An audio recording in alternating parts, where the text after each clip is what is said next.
Welcome to Productive Joy with Dr. Christy, where fun meets action.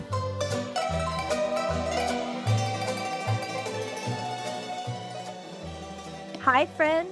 Welcome to Productive Joy. Oh, we have a fabulous guest with us today, and we're going to have some fun figuring things out together. But before we jump into all of that, there are a couple things I need you to do. I need you to follow the podcast. That really makes a big difference. And then you'll get alerts every Tuesday and Wednesday when this bad boy comes out. And I need you to tell me what you want, because productive joy to me is really about making sure I'm doing what you need. And then last but not least, remember that intro and outro music is my dad, and I'm very proud of him. So search Mickey Finn on YouTube and entertain yourself for a little while. So I have a fabulous guest with me today. I have Miss Iky Chan with me, and she likes to make it fun like I do, which I'm pretty excited about. I asked her what she does, and she says she helps people shine. I can't come up with a better reason why we should be talking to you today, Iky. So here's what I'm going to do. I'm going to turn it over to you. You have about 30 seconds to get people to want to keep listening. So no pressure or anything. But Iky, tell us something about you that'll make people want to continue to listen.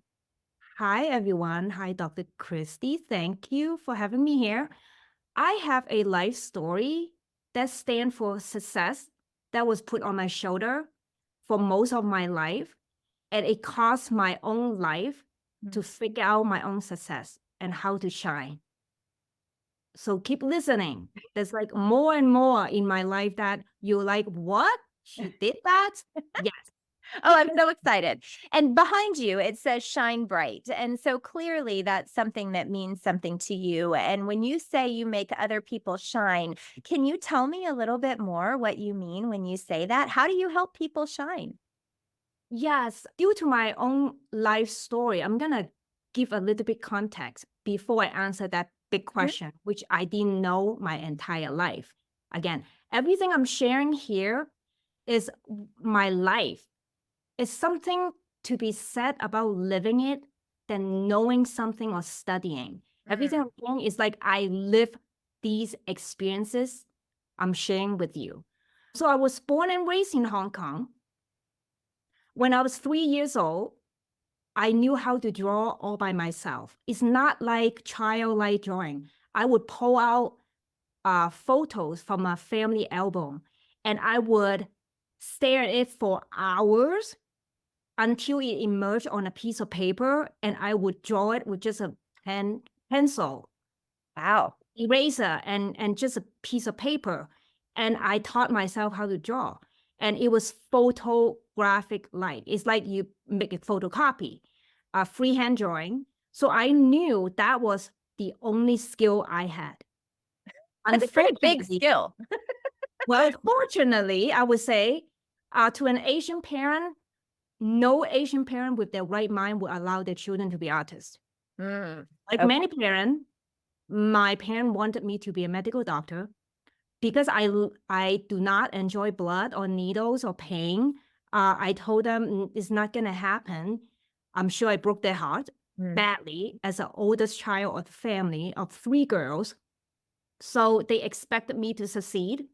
My entire family, my ancestor, everybody had high hope for me. And in fact, before I was born, my mother already had a notion of who I should turn out to be. So when this world, everybody is like lost and trying to find their life purpose, guess what? I had my easy way out. My parents already set me up for success. Their definition of success, their purpose became my mission. So when I was about 6 years old, I remember vividly, my parents pulled me to the dining table and looked at me and say, daughter, you're going to the United States of America for school. You'll finish college, you'll be very successful. Now, what does it mean by being successful? In my upbringing, successful equal making a lot of money. Your happiness, like they don't even mention that. Once you have money, you'll be happy. You can do whatever you want. So that's my upbringing. I'm not sure about this country. I'm not sure about, is it everybody in Hong Kong? But that is what's in my bubble. So fast forward, when I was a high schooler, Now you're I still in Hong Kong at this point? You're yeah, still in Hong Kong? yeah. I was born and raised in Hong Kong, spoke Cantonese and all that. That's my native tongue. And I went to bilingual school, so I could read and write English, but I couldn't speak because no one speak English in class. Or you taught by non-native English speaker, like Hong Kong teacher. Okay, Right. so that's what it means. So yeah, one day got back from school, and my mom said, "Oh, okay, you're going to America. It is your turn." So did all the motion. Fast forward, got dropped into this country, one-way ticket, all by myself, and I was in high school, in a public high school, and I was shocked was an understatement. Wait, who did you live with? Who were you living with when you came over here? When I came over here, it was my father's sister. Okay, so your Mm. aunt, did you know her at all?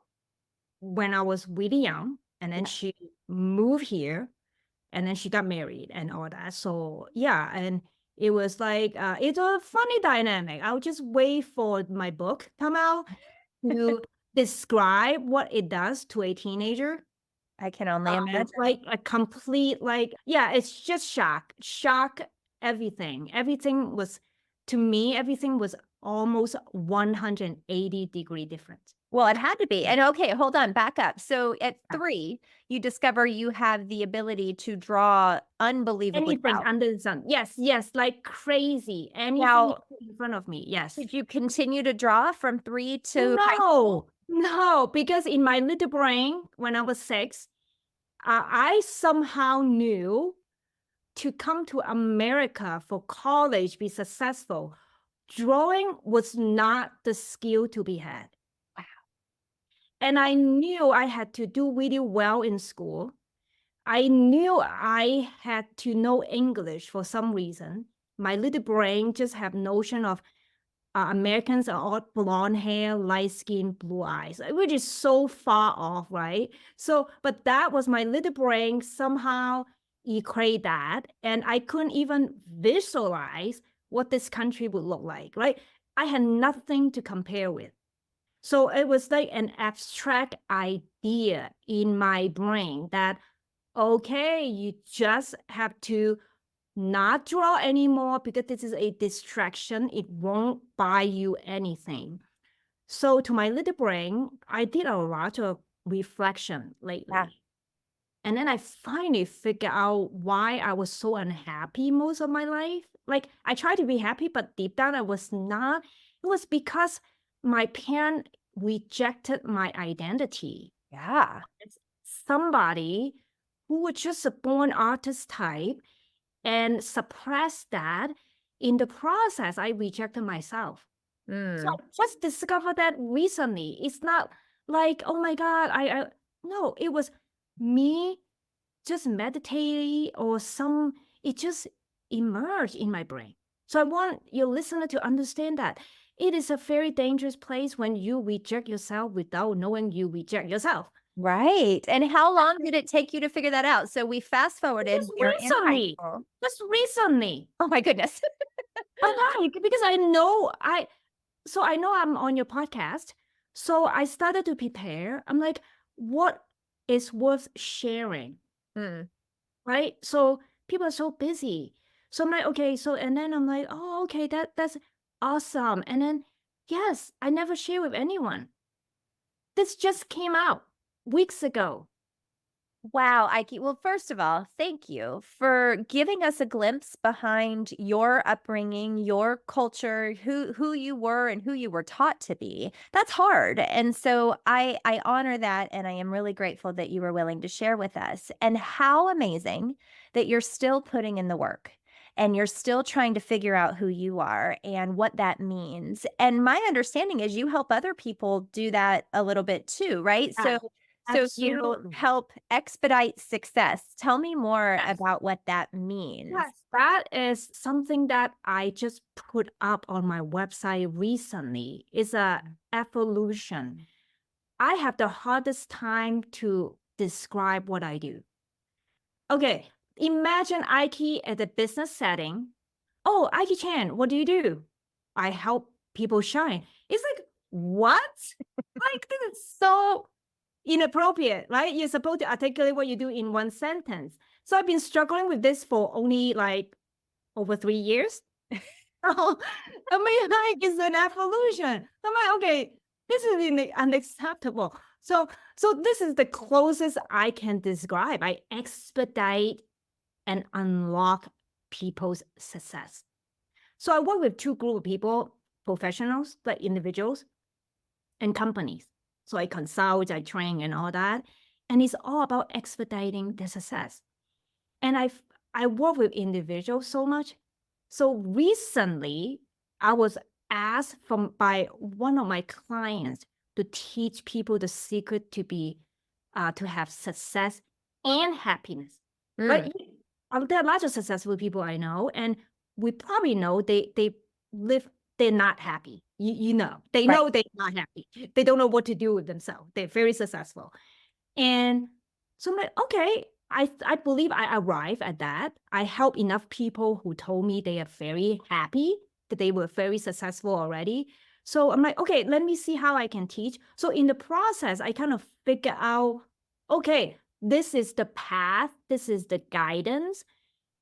And so this is what I do. And in my private coaching, like one-on-one, I created something that I don't know other people are doing it. In 2 hours, under 2 hours, I help people reveal their own success and happiness. I've repeatedly, secretly, I don't even advertise it, I don't talk about it for over 3 years. Wow. I need to know if it works. Well, after people repeatedly tell me it works, then I'm like, okay, maybe I have something worth sharing. Yeah, you absolutely do. And I think, Iky, what I hear when I hear you say that is, I think that a lot of people listening to this right now doubt themselves. They doubt that they have a skill to share. They doubt that they are doing anything particularly special. And yet, every single one of us has something special about who we are and what we bring to the table. And I don't know whether it's circumstances like yours where somebody told you at 3 years old, no, that's not a talent, don't do it, or if it's just society telling us you have to look a certain way and act a certain way. But ultimately, we've all kind of adopted, and I shouldn't say we all, many of us have adopted this idea of, yeah, I'm not that great, right? Like I'm just kind of meh, whatever. And yet we are the only person that's exactly like us. So, how great that you are able to get people to embrace who they are and figure out what that means in terms of success. So, let's rewind for a second because you mentioned getting people to define success also, because you Yes. were taught that success means a whole lot of money. And that wasn't necessarily your definition of success. That was what was given to you. So how would you define success now for you specifically? Yeah, so I will go back to my own mad scientist project. So that will give a little bit context here. So I was so obsessed. So that was year 2020, right before the world shut down by COVID. Yes. So I started that journey. I didn't ask for it. One thing led to another. In the beginning of COVID, I got an assignment to paint success on a large canvas, which is 30-inch by 40-inch. Oh, I'm no painter. I used to draw until 6 years old. Think about that. oh my gosh. Okay, it's a ginormous canvas. That didn't faze me, right? So the way we do one thing is the way we do many things. So Okay. that didn't scare me. What got me thinking, concern was, I don't even know what it looks like. I don't even know what my success feels like. And guess what? That was the entire point of the assignment. Because painting, it's not verbal. You have to go through the feeling side of your brain. Yeah. Okay. So I'm like, oh, wow, that's lovely. So I just like the way I do things, what's the first step, right? I'm like, okay, freaking out. Like, this is another thing I'm doing that I've never done in my life. Just like I moved to this country and then somehow graduate from college. That's a whole story, right? And succeeded in corporate America, male-dominated industry, technology, engineering. Okay, so what do I do? Just like no panic. Oh, get a canvas. That's very obvious, right? Get canvas, get your paint, acrylic, very specific, and paint brushes. I remember I wore a mask and went to Michael's. It was like June or May of 2020, like when the store was still open. I'm like, okay, I'm going in. I'm gonna sanitize myself. I'm not gonna die because I haven't finished this project. Okay, no, I'm not I'm doing gonna. my job. Yeah. So I'm like, and then I'm like, okay, what's next? Okay, I have an easel. Then I'm like, okay, I'm gonna carve out this Saturday to crank this out. I don't know what I'm gonna crank out, but I'm gonna set my canvas, have my paint, and then get moving. And then in the process, in like 4 hours, I painted something. I want to see it. I'm dying to know what you came up with. I will show you later. And then I'm like, then I put it in my office and I keep staring at it. It didn't feel right. How somehow you hate that feeling? Yeah. Like something doesn't feel right. You can't put your finger to it. That was like me going through it for days. I'm like, this is unacceptable. How can I fix it? Because I have 3 engineering degrees. So my engineer brain is like going nuts. It's like kind of like a guy trying to solve a woman's problem. When the woman doesn't need the guy solve the problem, just listen. So my brain was going crazy, like in my internal brain dialogue. I'm like, okay. And then somehow a image of bubbles came to my head. Bubbles, like how little kid blow bubbles. Yeah. Understand? Those like nice bubbles. So I just broke down and laughed at that time. If people who know me know exactly, this is very Iky. She always need to do something extremely challenging. And I think painting a bubble. It's like, you're serious. Like I just laugh. It's like classic to me. I'm like, okay, how do I paint bubbles? You just YouTube, right? Everything is on YouTube. You can teach yourself almost like I always tell my kid. If you don't know it, go Google, go to YouTube. I bet you can know how to do brain surgery. Probably not very well, but I don't recommend like anybody volunteering to do it. Like to be humorous, like, okay. So I look at the video, I'm like, oh my God, I'm not gonna do that. They all show a black piece of paper. I'm like, that's not the vibe I'm going for. I don't want a black background. So I'm like, okay, this is Iky again. She's gonna just do it the way she does it. And then I did it. And so then you painted bubbles. Yes. And then I finished in the process. I knew exactly what my success looked like. Exactly. That was the beauty of that assignment. I love that. It's a feeling. Like, imagine you see someone like a little kid blowing bubbles under the sun, blue sky, free, happy. It's that for me. It's that. I love it. Well, and okay, so let's shift gears into, because that was your definition of success. But the name of the podcast is Productive Joy. So can you tie productive joy to the experience of creating that bubble success freedom feeling? Yes. So I would say twofold. Like, because of that feeling. So now I have a North Star to look forward to. It's still extremely abstract, but I always operate in the notion of abstract as an engineer, like an idea and then become a product or something. So to me, I have 2 sides of productive joy. Like something is internal to me. I don't need to explain to other people. It's purely I'm doing whatever I want to do. It's the freedom to do things, whatever that is. It's not about other people. And then another side of productive joy to me is I'm helping people shine. It doesn't matter what it is. I could be, I don't know, buy a coffee to somebody or whatever that is. I'm helping people, it brings me joy. So you equate productivity to helping others, to giving away. And what I really love about you, Ike, is you're a juxtaposition just in your own skin, right? So you're an artist and an engineer. And those things, yes, I suppose some types of engineers it totally goes together. And in other places, engineers are very linear in the way that they think, and artists are very abstract in the way they think. Yes. And I think what I see in you is because you have 2 sides of you, you are able to see all sides of others and help them shine. And, when I hear shine, I think becoming their best selves, right? Their best selves. They're becoming the kind of person they really want to be, and you help people do that. And I know people have described you as amazing, or she's wonderful, or she's great, and I think the reason they struggle with giving more context is because it's a feeling.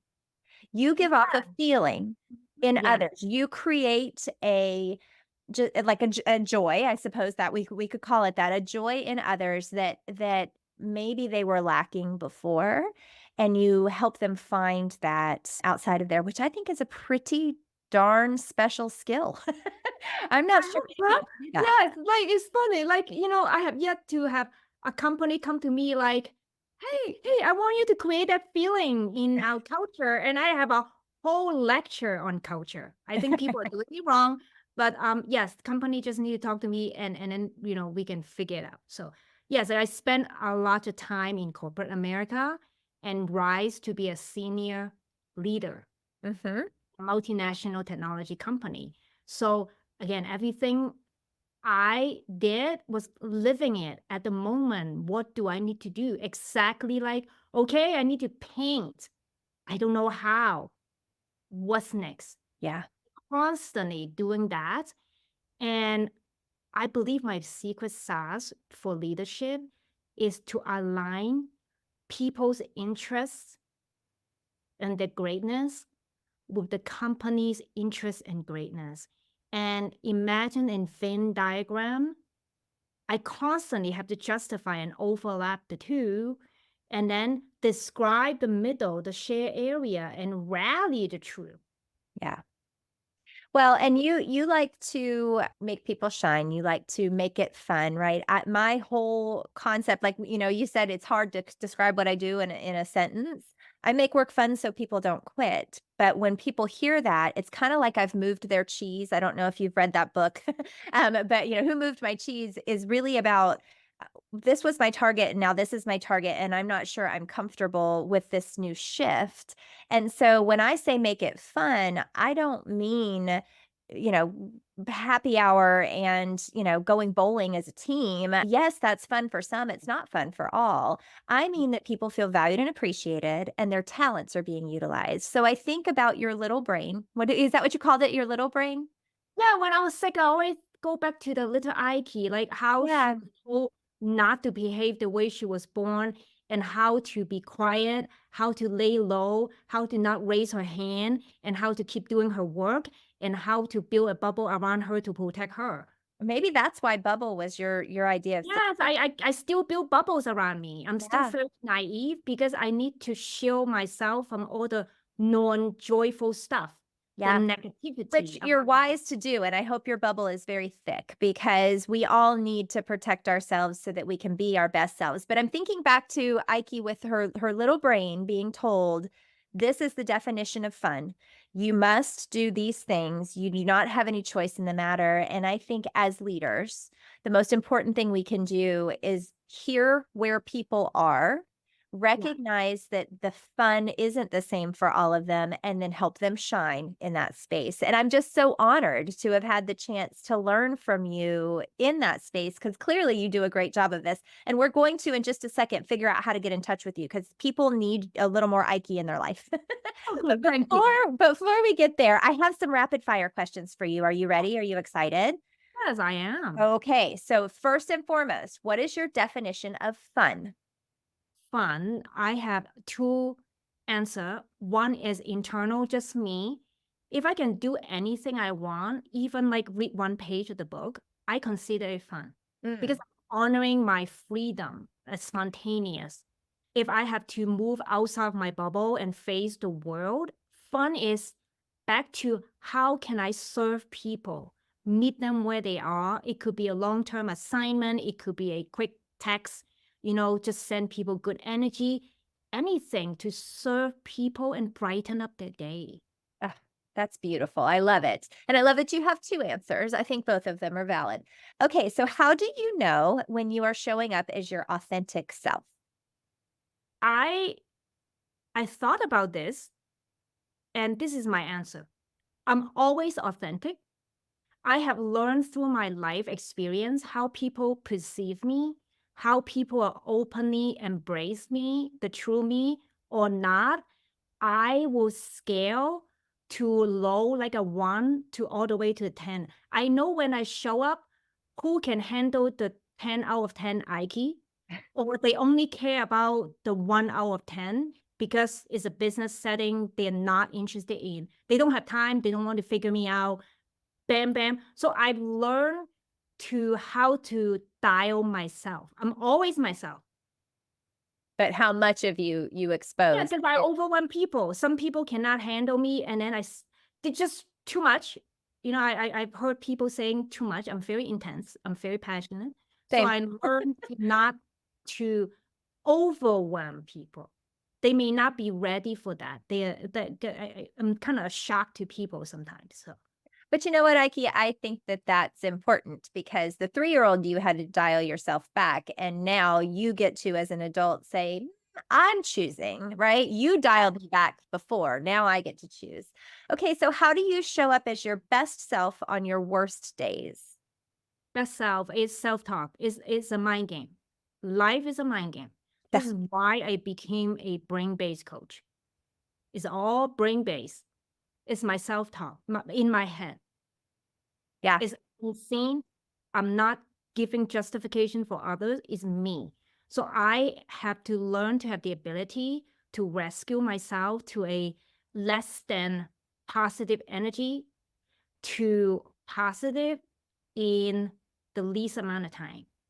And I have help. I have angels in my life. I don't have friends. I have angels. Oh, I love that. It's just one text away or one, and then they will be hop on the phone, just like how I do to other people. So it's me. If I am at a point that I know, okay, I cannot get myself up to a certain level in a short amount of time, I have tools and they're called people, Yeah. relationship, Yeah. angels. They lift me up. So if I can't do it, I have plan B and C and all that. Love it. Oh, I love it. All right. Last question. If people can only remember one thing that you said to us today, Ike, what would that one thing be? What would you want people to remember? Be your own hero. Mm, You get to write the story of your life. We always hear about have the end in mind. What is your end? yeah. What is your end for today? What is your end for this week? What is your end for this month or this year? Write your story, be your own hero, inspire yourself because you want to give hope to others. Oh, If I love it. I have no skill, because the only skill I know was drawing, now I'm like sitting here being on Dr. Christie's podcast and you hear a little bit about my, crazy life story and all that. What more can you do? Oh, oh, you just gave us a wonderful challenge, and I am up for the challenge. I'm going to figure that out. How can I be the hero in my story? Most definitely. So, Ike, if somebody wanted to reach out to you, what's the best way for them to find you? Yes, I would say my website is ikychan.com. Iky, kind of like IKEA, and CHAN.com. Perfect. And I know I found you on LinkedIn. You're there as well. So you have a great story to tell. And I have no doubt that you help other people shine. So, friends, Thank you for spending the last 30 minutes with us. And I'm hopeful that you got lots of nuggets of wisdom to remind you that, you know what, we all have a story. And every single one of us needs to figure out what our story means to others so that we can help people shine. So, Iky, thank you. And for all of you listening, would you do me a favor, please, and take one or two nuggets of wisdom so that you can figure out how to turn fun into action?